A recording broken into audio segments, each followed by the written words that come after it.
السلام عليكم ورحمة الله وبركاته. كيفكم أعزائي؟ إن شاء الله تكونوا بخير. اليوم حابب أشارك معكم معجنات بالزعتر، بس رح أخلط الزعتر مع الطحين. طبعا جوا العجين رح أحتاج كيلو من الطحين، هاي 2، هاي 3، هاي 4 أكواب، وهي 5 أكواب. طبعا كل كوب بيختلف عن كوب بالنسبة للطحين. راح أحتاج لنص كوب من الطحين، عفوا نص كوب من الحليب. وعندي هون معلقتين خميرة، وراح أحتاج كمان معلقة سكر كبيرة،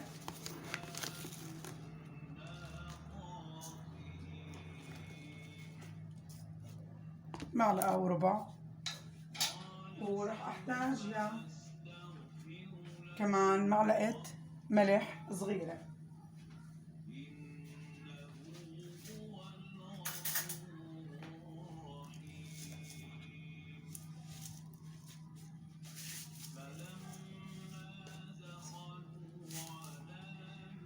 طبعا انت حرة، بتحبي تزيدي تنقصي، انت حرة بالنسبة للملح.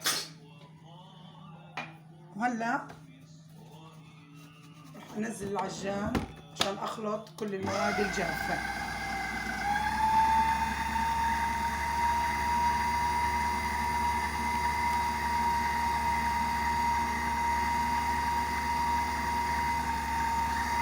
بهاي الخطوة رح احط حبات او ورق الزعتر مع المواد الجافة، واخلطهم كمان مع بعضها.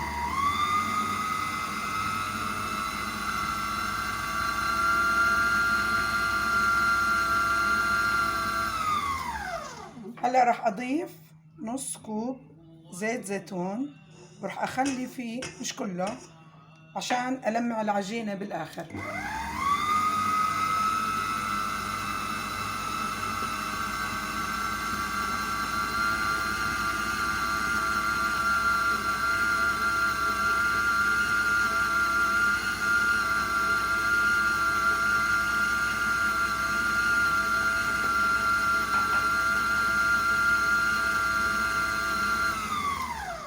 هلا راح أضيف المي للعجين حسب كمية العجين، ما راح أدير كل المي، راح أسكبها شوي شوي حسب حاجة العجين. طبعا مي دافية.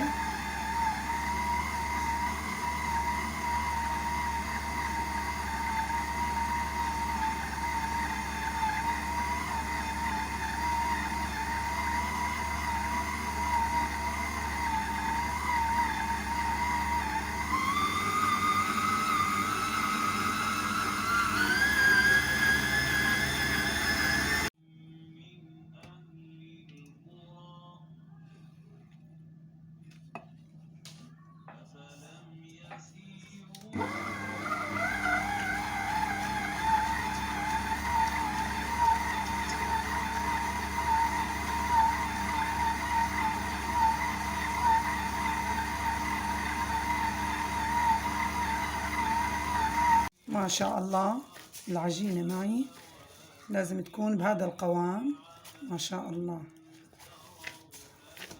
هلا أنا راح أستخدمها لنوعين من الحشوات.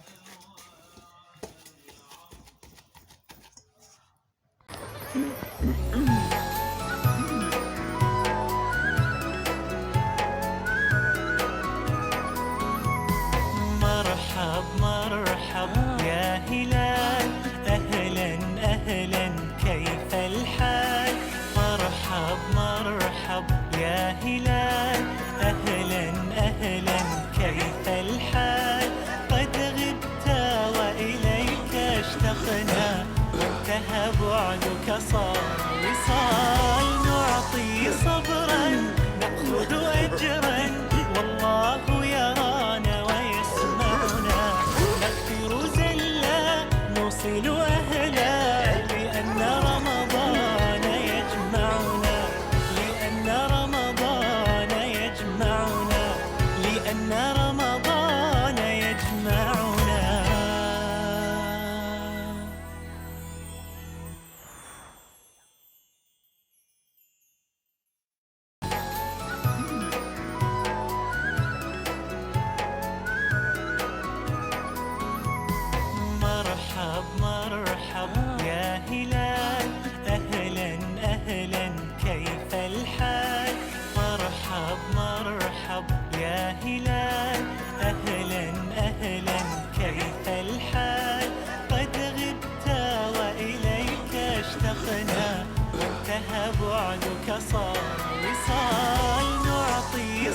الزعتر.